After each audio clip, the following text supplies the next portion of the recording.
Are we all good? You think we're great? Yep, you look great. Okay, awesome. Are you good? Yeah. Awesome, okay. Hello, America, and welcome back into the Brilyn Hollyhand Show. I'm Brilyn Hollyhand, 17-year-old conservative commentator, founder, editor-in-chief of the Truth Gazette. We're here today in Des Moines at the famous Iowa State Fair. We're like 450 days out from Election Day, and we're speaking to some candidates today. So joining me now is none other than candidate for President of the United States himself, Mr. Robert Kennedy Jr. Mr. Kennedy, thank you for joining us. I appreciate you taking the time. Brian, thanks for having me. Absolutely, absolutely. We've got a lot of stuff to go through today. You know, first of all, as we were talking before I came on, I'll be a first-time voter this year. I'll be voting for the first time next November. You know, almost half of eligible voters in 2024 will be Gen Z or millennials. You know, why should young voters like myself vote for you as opposed to the rest of this crowded field of candidates?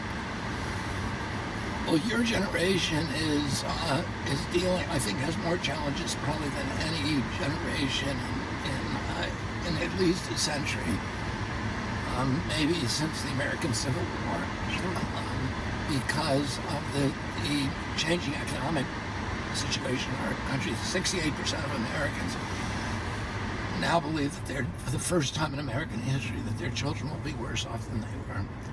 And your generation is paying 7 times in real dollars for education than my generation paid for.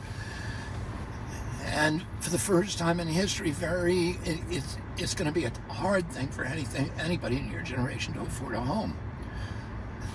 And it used to be that in this country, everybody believed, and with good reason, that if you worked hard, if you played by the rules, you could make enough to buy a home, to raise your family, to pay for education for your children, and then to have something set aside for old age. But that's no longer the truth. In fact, just in the last 2 years, the prices of a home have gone from an average of $215,000 to $400,000, but interest rates have climbed by 5 times. So that means today's kids are going to pay 10 times for a home what kids did just 2 years ago. And you know, there was another poll that came out last week that said that when I was a kid, let's say in 1985, so I was born in 54, in 1985, people who were from 18 to 35 years old, 85% of them said that they were proud of the United States of America. Today, only 42% of the people your age feel that way, and that is, to me, one of the most heartbreaking pieces of data that I've seen. So you know, my policies, all of this is happening because of the domination of our country by the military-industrial complex, by this corrupt merger of state and corporate power that is strip mining the middle class in our country of its wealth, of its equity, and ultimately is devouring our democracy. And you know, I feel like I'm the only political candidate who has an understanding of how that kind of regulatory capture works at the agency level.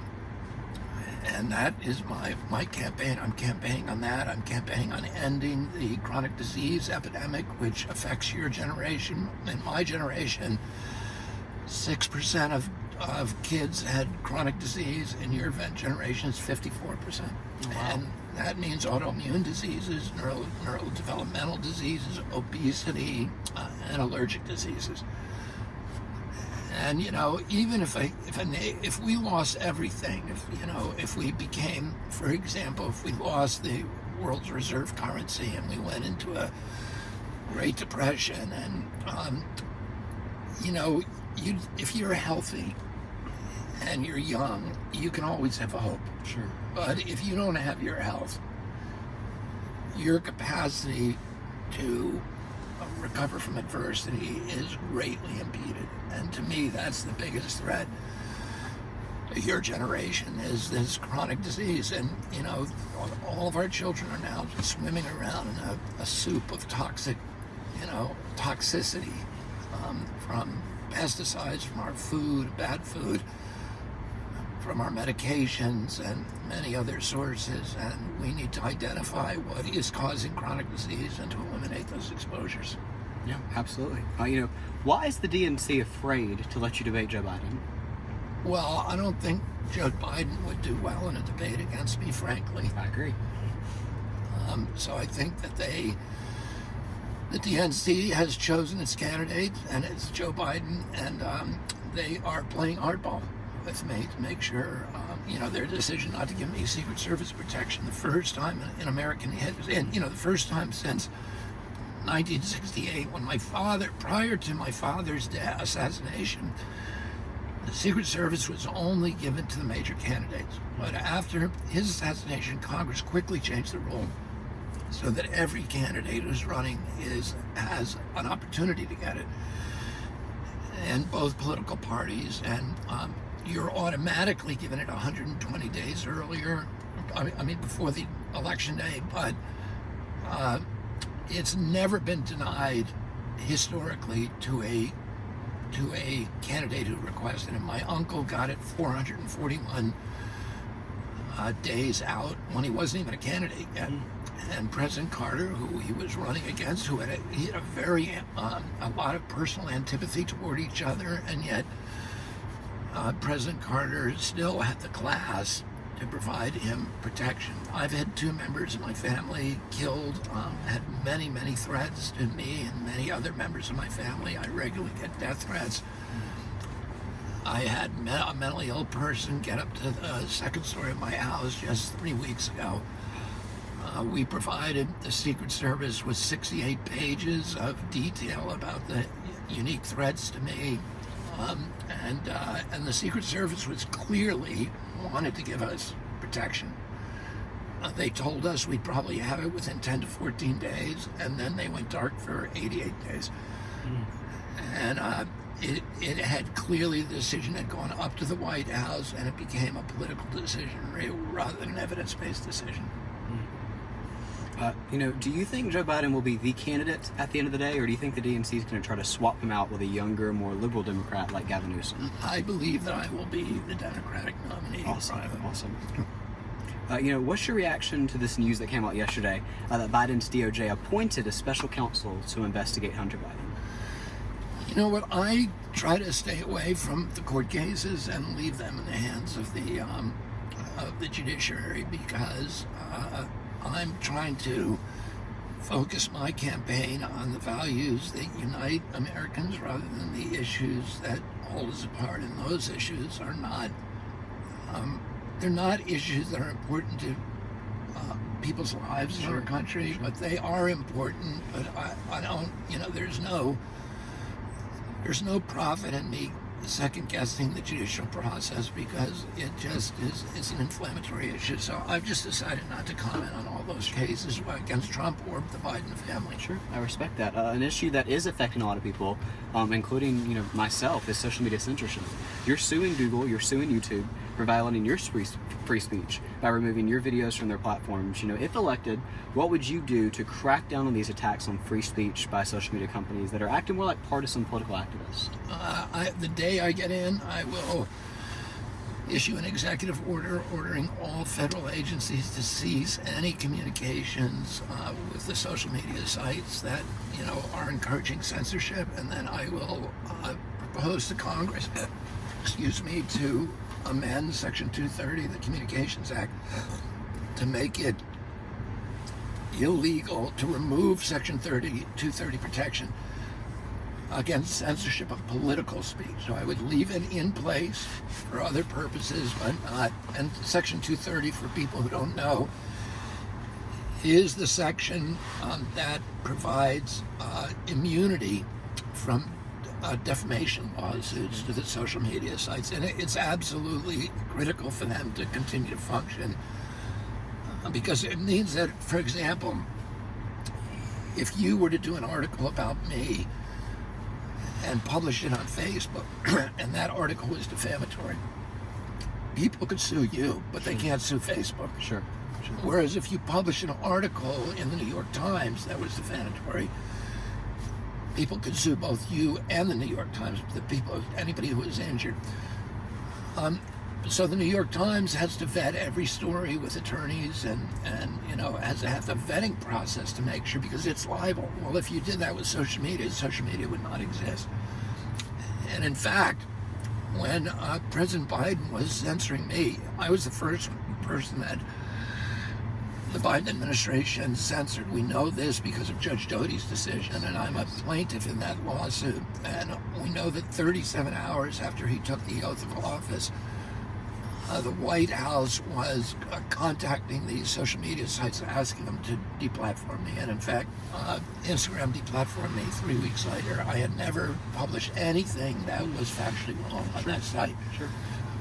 It was just politically. In fact, they had to make up a new word that was not misinformation or disinformation, but malinformation. Malinformation under the White House rubric was information or statements that, while factually true, were inconvenient toward, White House proclamations and orthodoxies.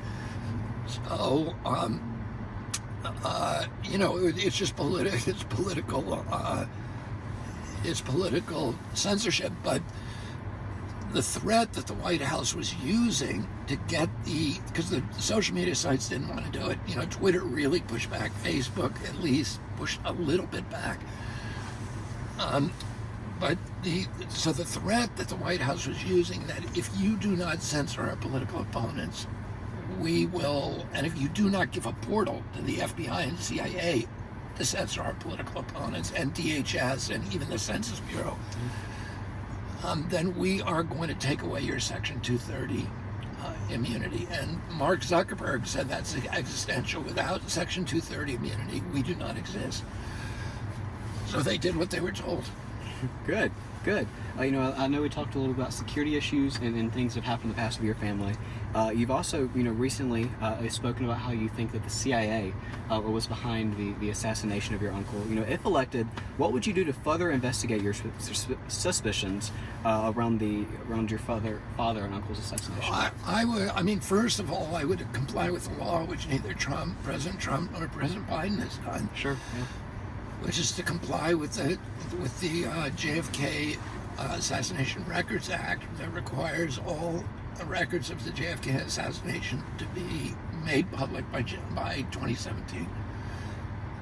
And the CIA has been allowed to defy that law by 2 presidents in a row, despite both of them promising they would release all of it. That the CIA continues to hold between 4,000 and 5,000 documents that they do not want it made public. And it's clear that, one can speculate, let me put it that way, that since everybody is dead who had to do with at least the JFK assassination, that the reason that the CIA's unwillingness to release those records has to do with some kind of institutional liability, rather than an individual liability or embarrassment.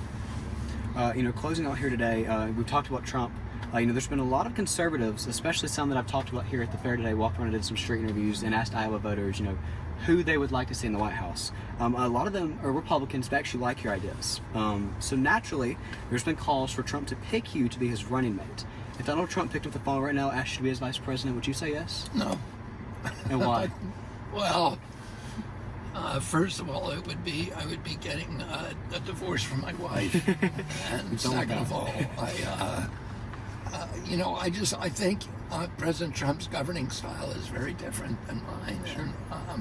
And it's not a partisan choice. It's just, I wasn't sitting around looking to be, running for president.